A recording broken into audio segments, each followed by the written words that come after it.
नमस्कार दोस्तों, आपका स्वागत है। दोस्तों, आज हम प्रयास करेंगे निफ्टी 50 का और बैंक निफ्टी का यहाँ पे एनालिसिस करने का। दोस्तों, कल की अगर बात करें तो कल हमने यहाँ पे ये बात कही थी कि 19,310 के ऊपर बाई करने का और 370-80 के आसपास का टारगेट मिलने की हमने ये बात कही थी कल दोस्तों। लेकिन क्या हुआ आज, जो निफ्टी 50 ओपन ही हुआ जो 19,374 के आसपास, तो हमें इसमें कोई मौका ही नहीं मिला और पूरा दिन साइडवेज रहा। और देखिए कितना छोटे से मूव के आसपास पूरा दिन बिता दिया। तो दोस्तों, लेवल्स की इंपॉर्टेंस होती है। अब आप देखिए काफी लंबे समय से प्राइस एक ही जगह पे अटका हुआ है और इसने नीचे जो हमारा 19,240, जिसके नीचे हम अपनी सेलिंग की पोजीशन हमेशा बनाते हैं, उसके नीचे मार्केट जा ही नहीं रहा है। अब साइड में आके भी जो हम मैक्सिमम जो टारगेट देते हैं 370-80 का, वहीं पे जाके मार्केट स्टिक हो जाता है। तो कुछ तो मैग्नेट जैसा इसमें आप फील हो रहा होगा दोस्तों, इस लेवल पे कुछ तो मैग्नेट है जो इसको नीचे नहीं जाने दे रहा है। ठीक है दोस्तों, और गया तो बहुत तेजी से भी जा सकता है। और मार्किंग ये रखिए दोस्तों। अब आगे क्या कर सकते हैं हम? तो दोस्तों, आप बार बार देख रहे हैं जो प्राइस है वो 19,370, 80, 60 के आसपास जाके वहां पे स्टक हो जाता है और मैग्नेट की उससे आगे बढ़ ही नहीं पाता है। तो अब यहाँ के लिए हम क्या करें, कल के लिए या उसके आगे के लिए क्या पोजीशन बनाए? तो दोस्तों, 360, 19,360, 65, 70, ये जो एक राउंड फिगर है, ऐसा नहीं, प्राइस तो वेरिएबल होता है दोस्तों, इसलिए ऐसी भाषा में बात करनी पड़ती है। 360, 65, 70, ये जो लेवल है, इसके आसपास कहीं पे भी प्राइस सस्टेन करता है दोस्तों। ये देखो, एक तो क्या होगा कि ये जो ट्रेंड लाइन है, इस ट्रेंड लाइन का ब्रेकआउट भी हो जाएगा, है ना। तो जब प्राइस इसके ऊपर सस्टेन करेगा तो हमारा जो फर्स्ट टारगेट हो सकता है दोस्तों, वो करीब करीब मान के चलिए 90 से 100 पॉइंट का, यानी 19,450 से 460 के आसपास हमारा प्राइस हो सकता है, हमारा जो स्पॉट का टारगेट हो सकता है दोस्तों। और अगर एक बात और, अगर इसको प्राइस यहाँ पे सस्टेन हो जाता है तो 19,500 का लेवल भी प्राइस टच कर सकता है। अभी फिलहाल हम ये कह सकते हैं, कहीं तो मूव करना पड़ेगा ना दोस्तों। तो लंबे समय तक यहाँ पे स्टक नहीं रह सकता। तो क्योंकि एक कोट है ना, तो कोई भी ट्रेंड हमेशा के लिए सेम तो हो नहीं सकता। तो ये ट्रेंड्स हम दोस्तों, ये वाली बात होगी। दूसरी बात, हम डाउन साइड की बात करें तो अगर दोस्तों अब हमें जो हम सेलिंग बना के बैठे हुए थे यहाँ पे कि 19,240 जो था, फिर ये देखिए ये वाला हमारा लेवल है। तो हम यहाँ पे कहेंगे दोस्तों, आज की जो क्लोजिंग है वो ये 19,300, ये वाली दोस्तों 342 है ना। तो हम ये कह सकते हैं कि जो हमारा हमने 310 से बाय करने की बात करी थी, लेकिन यदि प्राइस 19,300 के नीचे जाता है, 19,300 के नीचे जाता है, तो हमारा फर्स्ट टारगेट ये वाला हो सकता है दोस्तों। फर्स्ट टारगेट ये हो सकता है और सेकंड टारगेट जो है हमारा दोस्तों, 19,190, 19,190 के आसपास हमारा सेकंड टारगेट हो सकता है। तो इस बेस पे हम कल की ट्रेडिंग की बात करेंगे। कल हमारे लेवल्स कुछ ऐसे रहेंगे दोस्तों। अब चलते हैं दोस्तों बैंक निफ्टी की तरफ।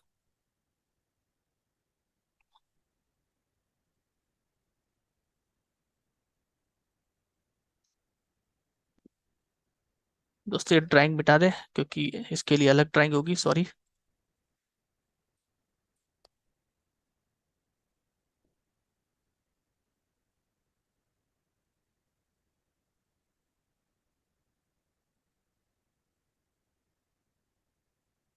सॉरी दोस्तों, आपको इसमें थोड़ा सा टाइम वेस्ट हुआ आपका अभी। हाँ, तो दोस्तों निफ्टी बैंक की बात करें तो निफ्टी बैंक ने भी दोस्तों कुछ नहीं खाया पिया, कुछ नहीं, गिलास थोड़ा बारह है ना। पूरे दिन की बात करें तो देखो कितनी शानदार क्लोजिंग है, 0.00। मतलब क्या था, कुछ भी तो नहीं था। ठीक है। और चलिए दोस्तों, आगे की बात करें निफ्टी बैंक में हम क्या कर सकते हैं। आप देखिए निफ्टी बैंक तो ऑलरेडी एक पॉजिटिव सिनेरियो तो दिखा रहा है कि यहाँ पे एक ट्रेंड लाइन के ऊपर सस्टेन कर रहा है ना।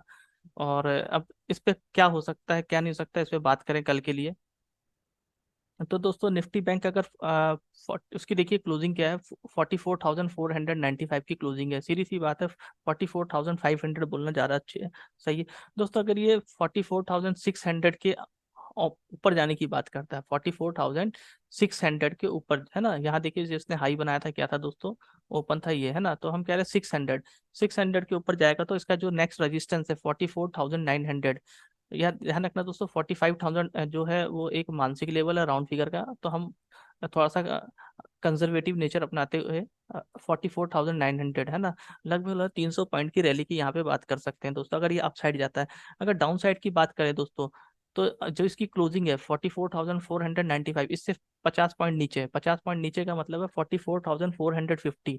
44,450 के नीचे यदि बैंक निफ्टी जाता है, तो दोस्तों हमारा जो टारगेट हो सकता है, जो हमने काफी बार यहाँ पे डिस्कशन किया है, शायद आप लोगों को रट भी गया होगा टारगेट, है ना, 40 जो कि इसका एक बहुत बेहतरीन सपोर्ट भी है बैंक निफ्टी के लिए, 44,150 डाउन साइड का हमारा टारगेट हो सकता है। तो दोस्तों बने रहिए, आगे हम स्टॉक की एनालिसिस करने वाले हैं, जो हमने पिछले कुछ समय से आपको दिया है, और देखिए उसने कैसा कैसा काम किया है। ठीक है। हाँ तो दोस्तों चलते हैं पहले स्टॉक की तरफ। जैसा कि आपको स्क्रीन में दिखाई दे रहा है, पहला स्टॉक हमारा आरती इंडस्ट्री है। दोस्तों आरती इंडस्ट्री में हमने जो हमारे रेगुलर व्यूअर उनको पता है, जैसे 445 के आसपास हमने बाय करने को बोला था, 445 का हाई किया, और ये पहले एक मदर कैंडल बन चुकी थी। जैसे 445 का हाई किया, हमने यहाँ पे इसको बाय किया। ठीक है दोस्तों, 455 के आसपास, और आज देखिए शानदार एक मदर कैंडल, ये जो मदर कैंडल बनी है, मदर कैंडल का ब्रेकआउट मिला हमें। अब आगे क्या दोस्तों, अब आगे ये है कि हमने ये कहा था कि ये जो रेजिस्टेंस ट्रेंड है, इसके ऊपर जब मार्केट सस्टेन कर लेगा, रुक जाएगा, तो हम इसको अब स्विंग ट्रेडिंग के लिए बाय करने की सोचेंगे, है ना। हमारा यहाँ तक का एक मूव था, वो हमने ले लिया। अब आगे क्या, इसके आगे अब हमारे अगले टारगेट, जैसा कि आपको दिखाई दे रहा है ना, 503 का हमारा टारगेट है, फिर 515 का टारगेट है, उसके बाद हमारा अगला टारगेट 540 का है। लेकिन इसको ये दिखाना पड़ेगा कि हाँ, इसके पास इतनी ताकत है, इसकी इतनी स्ट्रेंथ है ऊपर जाने के लिए। तो दोस्तों आज वॉल्यूम के साथ इसने बढ़िया शानदार ब्रेकआउट दिया है। बस इस ब्रेकआउट को कल सस्टेन करने की जरूरत है, सस्टेन कर लेगा तो फिर हम आगे करेंगे। अभी तक का हमारा इसमें प्रॉफिट बुक हो चुका है। अब आगे की स्ट्रेटजी कल की क्लोजिंग के बाद इसको डिसाइड करेंगे। ठीक है दोस्तों।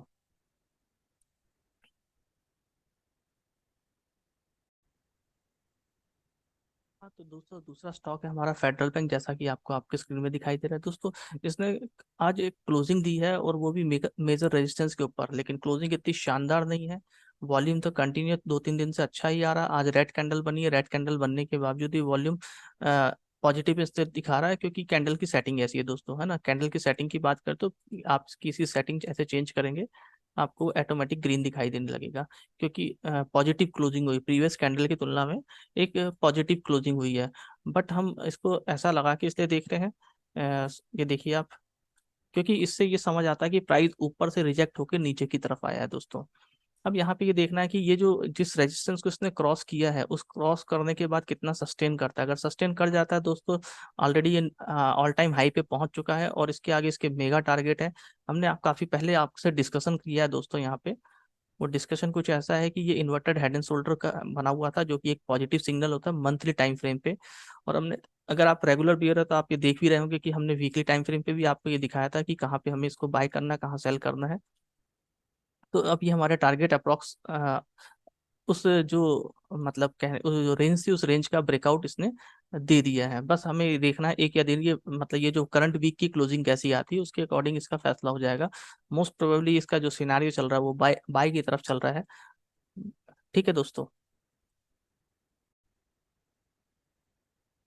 तो दोस्तों अगला स्टॉक है हमारा यूपीएल। यूपीएल पे दोस्तों अगर आप देखें, हमने यहाँ पहले में ये कुछ हमने ड्राइंग ड्रॉ करके रखी थी, आपको याद होगा दोस्तों। यहाँ पे हमने ये कहा था कि इसका एक बाइंग जोन आ रहा है, और आज देखा जाए तो इसने एक छोटा सा गैप अप ओपन किया है, और गैप अप ओपन करके प्राइस ऊपर की तरफ ही गया है, नीचे की तरफ नहीं गया है। मैं छोटे से और टाइम फ्रेम पे आपको दिखाना चाहूंगा ये गैप अप के बारे में। यहाँ पे दोस्तों गैप अप बहुत इंपॉर्टेंट होते हैं दोस्तों। देखिए दोस्तों, ये गैप अप हुआ है, अगर ये गैप अप फिल नहीं होता है, तो हम इसको गैप अवे गैप कहते हैं दोस्तों। मतलब ये गैप अवे, इसके बाद रन अवे गैप। जो गैप अवे होता है दोस्तों, ये एक्चुअली में क्या, ये इलियट वेव और वेब के कॉन्सेप्ट हैं। अब डिपेंड करता है कि इसको करता है, मतलब गैप फिल करता है कि नहीं करता। लेकिन यहाँ पे एक छोटी सी बात आपसे कहना चाहूंगा, जैसा जैसा कि हमारा प्राइजेक्शन वाला वीडियो है, आपसे छोटे से डेली के टाइम फ्रेम पे देखिए दोस्तों, बात क्लियर हो जाएगी।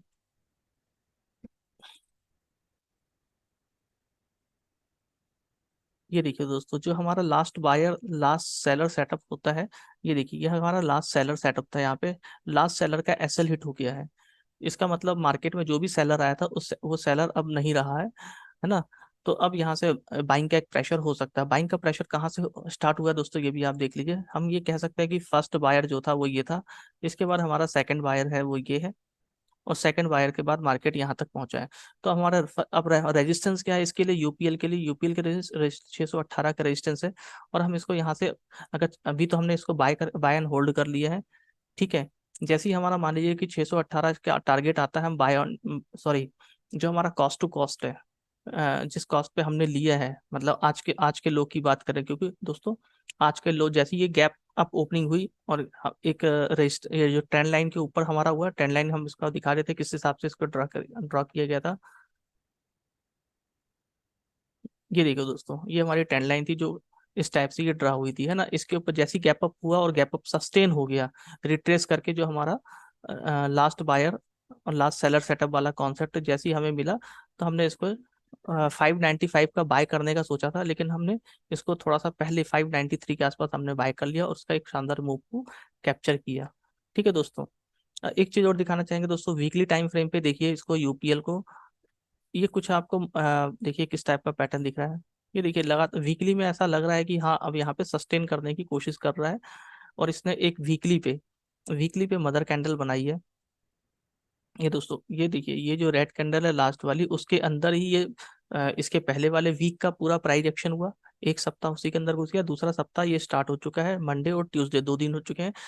ठीक है। अगर ये पूरा इसी के अंदर हो जाता है तो ये मदर कैंडल के अंदर ही कहलाएगा, और इसको अगर ब्रेक करके निकल जाता है तो हम कह सकते हैं मदर कैंडल का जस्ट डबल, है ना। ये मान के चलिए कि अपसाइड का टारगेट 21.25, मतलब 3.5% का और हो सकता है इसमें। हम वीकली की बात कर रहे हैं दोस्तों इस पे, ठीक है। और डेली का टारगेट मैंने आपको बता दिया, मे भी यहाँ से एक नया सिनेरियो चालू हो सकता है। फिलहाल तो हम आवरली की बात करेंगे, डेली टाइम फ्रेम की बात नहीं करेंगे। बेशक ये चार्ट डेली टाइम फ्रेम का मतलब आवरली बेस में higher high higher low, higher high higher low हो सकता है डाउ जोन्स के अकॉर्डिंग। और ये गैप ऑफ सस्टेन हो गया तो फिर प्राइस यहाँ से अपना डायरेक्शन चेंज कर सकता है। तो आप अपने इसको रिकॉर्ड में रख सकते हैं। ठीक है दोस्तों, चलते हैं नेक्स्ट स्टॉक की तरफ। दोस्तों अगला स्टॉक है हमारा एसआरएफ। जैसा कि आपके हमारा यहाँ पे आपके सामने मैंने डिस्कशन किया था कि ये इसने एक inverted head and shoulder type का पैटर्न बनाया, और साथ में ये कहा था कि ये पोल एंड फ्लैग चल रहा है ना, पूरी ड्राइंग के साथ। और आपको बताया था जैसे इसका ब्रेकआउट करता है तो हमें एक शानदार अपसाइड का मूव मिल सकता है, और आज इसने वो मूव की शुरुआत कर दी दोस्तों। फर्स्ट टारगेट से बस थोड़ा सा ही हम पीछे हैं, टू, है ना। आज की रैली थी 2.70 पर। दोस्तों क्या है, हम ना स्टॉक का सिलेक्शन करके रख लेते हैं, 8-10 स्टॉक का सिलेक्शन करते हैं, जिस दिन मौका मिलता है उस दिन काम करते हैं। या तो हम ऑप्शन बाइंग कर लेते हैं या तो इंट्राडे बेसिस में। ऑप्शन बाइंग भी करेंगे तो सेम डे प्रॉफिट बुक करके निकलने की बनती है। वो डिपेंड करता है कि कौन सा स्टॉक है, लंबे समय तक हम इसको होल्ड करना है। अगर आप इक्विटी कैश पे कर रहे हैं तो फिर लॉन्ग टर्म के लिए हो सकता है, नो प्रॉब्लम। लेकिन इंट्राडे और ऑप्शन बाइंग के हिसाब से लॉन्ग टर्म की बात नहीं करी जाती है। हाँ तो दोस्तों आज इसने जैसा कि एसआरएफ आप अपनी स्क्रीन पे देखे, बस थोड़ा सा टारगेट ही बाकी है, हो सकता है 1 या 2 दिन में उसको कैप्चर कर दे। अब यहाँ से हम ये कह सकते हैं कि ये देखिए, ये स्ट्रक्चर आपको बता रहा है कि इसका डायरेक्शन चेंज हो चुका है। तो फर्स्ट टारगेट यहाँ जो हमारा है वो होने वाला है यहाँ पे। ठीक है दोस्तों, अभी थोड़ा सा बाकी है, चलते हैं नेक्स्ट स्टॉक की तरफ। दोस्तों अगला स्टॉक है हमारा अतुल, अतुल लिमिटेड। दोस्तों अतुल लिमिटेड पे भी जो रेगुलर व्यूअर है उनको सबको ये चीज़ पता है कि हमने यहाँ पे बात कर रखी थी कि जब भी ये हमारा यहाँ पे एक टूल है दोस्तों जिसको हम बॉलिंजर बैंड कहते हैं, और बॉलिंजर बैंड के साथ हमारा जो टूल यहाँ पे था 50 SMA का था दोस्तों। तो हमने यहाँ पे सीधे सीधे ये कहा था कि बॉलिंजर जब 50 SMA के ऊपर ये शानदार क्लोजिंग दे देगा, सस्टेन कर लेगा तो बाय करेंगे। तो दोस्तों अगर देखा जाए तो वहाँ पे यहाँ पे इसने क्लोजिंग कर दी थी ये वाला। हमने इस दिन 24 अगस्त को वीडियो भी बना के बताया था आपको, 25 अगस्त की तैयारी के लिए, जो कि अब इसने क्लोजिंग दी है, बाय करने की बनती है। तो दोस्तों एक ही दिन में मतलब एक दिन नहीं, सॉरी, 2 दिन में इसने हमारा फर्स्ट टारगेट हमें दे दिया है अतुल इंडस्ट्री ने, अतुल लिमिटेड ने, सॉरी। और हमारा सेकंड टारगेट अभी हमारी इसमें पोजीशन बाय है। और हमारी नेक्स्ट पोजीशन जो मतलब नेक्स्ट टारगेट जो है आपको दिखाई यहाँ पे क्लियर कट है, 7475 का है, और लास्ट टारगेट ये है। तो अब यहाँ पे हम सेकंड से अपने हम यहाँ से एसएल ट्रेल करने की बनती है दोस्तों। एसएल ट्रेल करते जाइए और प्रॉफिट को अपनी पॉकेट में रखते जाइए। ठीक है, चलते हैं नेक्स्ट स्टॉक की तरफ। तो हमारा एक इम्पॉर्टेंट स्टॉक है रिलायंस। रिलायंस इंडस्ट्री के लिए कल भी हमने ये बात करी थी कि अब ये नीचे हमारे चैनल के लोअर जोन पे आ चुका है, और यहाँ पे हम बिल्कुल भी बियरिश नहीं है दोस्तों, है ना। और साथ ही साथ ये भी कहा था कि 2420, आपको याद होगा, हमने ये कहा था कि 2320, 2420, 2520 ये इंपॉर्टेंट सपोर्ट एंड रेजिस्टेंस का काम करता है। देखिए मार्केट नीचे आया लेकिन उसकी क्लोजिंग 2420 तक आई। इसका साफ साफ अर्थ क्या निकलता है दोस्तों? साफ साफ अर्थ ये निकलता है, पहले देखिए प्राइस ने आज का लो क्या बनाया। आज का जो लो था 2408, है ना, 2408 का उसने प्राइस ने यहाँ पे लो बनाया, ठीक है। और उसके बाद प्राइस को पुश करके ऊपर तक ले जाया गया, मतलब 2420 तक ही ले जाके उसको बंद किया, 2420। इससे साफ साफ पता चलता है कि ये जो एरिया है नीचे का एक बाइंग प्रेशर है। तो दोस्तों ये रिलायंस इंडस्ट्री में हमारे रेडार में बिल्कुल भी शॉर्ट के लिए नहीं है। जब भी मौका मिलेगा बाय करने के लिए, नो शॉर्टिंग। तो दोस्तों अब कल के लिए क्या है, मुझे अगर सेल साइड की पोजीशन ये रिलायंस में दिखाई देगी तो बिल्कुल भी सेल नहीं करूंगा, और बाइंग की पोजीशन समझ आएगी तो बाइंग करूंगा। फिलहाल ये बाइंग के लिए बहुत अच्छा जोन है, 2420, एक 20 पॉइंट का एसएल लगा के, मतलब 2400 का एसएल लगाया और 2420 के ऊपर बाय करने का 2500 2600 के टारगेट के लिए। ये मेरा पर्सनल ओपिनियन है दोस्तों।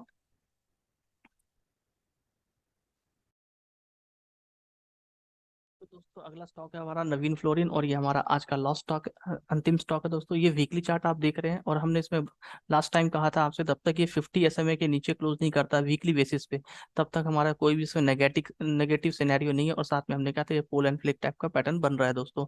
अब इसको चलते हैं डेली के टाइम फ्रेम पे दोस्तों। डेली के टाइम फ्रेम पे जैसे ही हमें एक, आप देख रहे हैं हमने यहाँ पे पहले भी एक मतलब पोजीशन बनाई थी, और जैसे ही हमारा प्राइस एक्शन के अकॉर्डिंग हमने जो last buyer last seller setup के अकॉर्डिंग, हमारा लास्ट सेलर जो जहाँ पे भी ये वाला था दोस्तों, जैसे इसको क्रॉस किया प्राइस ने और एकदम से बूम दिया, और शानदार प्राइस एक्शन हुआ। अभी दोस्तों हमारे टारगेट की बात करें तो टारगेट क्या है दोस्तों, आप देखिए अभी टारगेट अचीव नहीं है ना। 4680 का फर्स्ट टारगेट था हमारा, और सेकंड टारगेट हमारा 9.56 की रैली के साथ 4900। ये दोस्तों 4900 की जो बात कर रहे हैं, ये टारगेट हमारा स्विंग ट्रेडिंग का टारगेट है दोस्तों। तो दोस्तों अभी तक आपने हमारा निफ्टी 50 और बैंक निफ्टी, और अभी तक अगर आप पूरा वीडियो देख रहे हैं तो आप टिके रहे हैं दोस्तों। यहाँ पे हम आप स्टॉक का सिलेक्शन करके और उसको कब कब कैसे कैसे इसके मूव हो सकते हैं, इसका पूरा प्रिडिक्शन करके बताते हैं दोस्तों।